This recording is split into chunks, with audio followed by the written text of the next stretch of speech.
അപ്പോൾ ഇത് നമ്മളെ മുക്കം തൃക്കടമണ്ണ ശിവക്ഷേത്രമാണ് കേട്ടോ.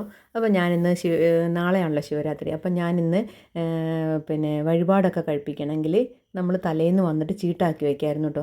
അപ്പോൾ ഞാൻ അവിടേക്ക് വിളിച്ച് ചോദിച്ചപ്പോൾ അവർ പറഞ്ഞാണ് തലേന്ന് വന്ന് ചീട്ടാക്കി വെച്ചാൽ മതി. മറ്റേ നമുക്ക് ശിവരാത്രിക്ക് നല്ല ക്യൂ ആയിരിക്കും, നല്ല തിരക്കായിരിക്കും. അതുകൊണ്ട് നമുക്ക് വഴിപാടൊന്നും കഴിപ്പിക്കാനുള്ള സമയം ചിലപ്പോൾ കിട്ടിയില്ലെങ്കിലോ എന്ന് വെച്ചിട്ട് ഞാൻ തലേന്ന് വന്ന് നോക്കുമ്പം അവിടുത്തെ ഒരുക്കങ്ങളൊക്കെ നിങ്ങളെ കൂടി ഒന്ന് കാണിക്കാമെന്ന് വിചാരിച്ചിട്ട് ഞാൻ വീഡിയോ എടുത്തതാണ് കേട്ടോ.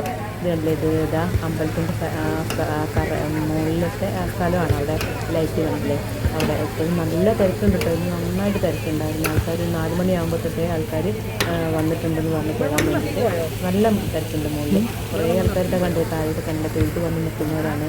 അങ്ങനെ അവിടെ ലൈറ്റിൻ്റെ ഇതൊക്കെ പണികളൊക്കെ നടക്കുന്നുണ്ട്. പിന്നെ ഇതാ ഇത് കണ്ടില്ല, ഇതിപ്പോൾ ഞാൻ ചെന്ന് കഴിഞ്ഞേരെയാണ് കേട്ടോ ഇത് സെറ്റ് ചെയ്തിട്ട് അവർ ട്രയൽ നോക്കാൻ തോന്നുന്നു. അപ്പോൾ ഞാനത് കണ്ടപ്പോൾ ഒന്ന് എടുക്കുന്നേ ഉള്ളൂ കേട്ടോ, നിങ്ങളെയൊക്കെ ഒന്ന് കാണിക്കാൻ വേണ്ടിയിട്ട്. പിന്നെ ഇതാ നമ്മളെ പാലം കണ്ടില്ലേ, പുതിയ പാലമാണ്. നമ്മുടെ തൂക്കുപാലം പോയതുകൊണ്ട് ഈ പാലം നല്ല വീതിയുണ്ട് കേട്ടോ. അങ്ങോട്ടും ഇങ്ങോട്ടും ആൾക്കാർക്ക് നടക്കണമെങ്കിൽ നല്ല വീതിയുണ്ട്. പിന്നെ മുറ്റമൊക്കെ ആണെങ്കിൽ നല്ലോണം വീതി കൂട്ടിയിട്ടുണ്ട്. നമുക്ക് നിന്ന് തൊഴാൻ വേണ്ടിയിട്ട് നല്ല സ്ഥലമുണ്ട് കേട്ടോ. പിന്നെ സ്റ്റേജിൻ്റെ പണിയൊക്കെ അവിടെ നടക്കുന്നുണ്ട്. പിന്നെ ഇതാ നമ്മൾ കണ്ടില്ലേ, കച്ചവടക്കാരൊക്കെ വന്നു തുടങ്ങി.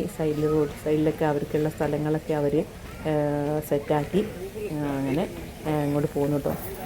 ഇല്ല, എന്തൊരു ഭംഗിയാണെന്നറിയാം അവിടെ. ഇപ്പം തന്നെ കണ്ടത് ഇങ്ങോട്ട് നല്ല ഭംഗിയുണ്ട് കാണാൻ. പിന്നെ അത് കഴിഞ്ഞ് ഞാൻ ഇങ്ങോട്ട് പോകുന്ന സമയത്ത് ആ സൈഡിൽ കണ്ടതാണ് കേട്ടോ ഈ ബണ്ണുകളൊക്കെ. ഇതാ മാല നോക്കി, നല്ല ഭംഗിയുള്ള മാല കേട്ടോ. വിലയും കുറവാണ് കേട്ടോ, 80 രൂപയും കണ്ടേ ഉള്ളൂ. നല്ല ഭംഗിയുണ്ട്. കുറേ ചേച്ചിമാർ വന്ന് അത് നോക്കുന്നുണ്ട് കേട്ടോ. അപ്പം ഇതൊക്കെയുള്ളൂ കേട്ടോ ഇന്നത്തെ. അപ്പം നമുക്കിതൊക്കെ നാളെ വാങ്ങാം. അപ്പോൾ എല്ലാവർക്കും അനുഗ്രഹം ഉണ്ടാകും പ്രാർത്ഥിക്കുന്നു. അപ്പം നമുക്ക് നാളെ കാണാം. ഓക്കേ.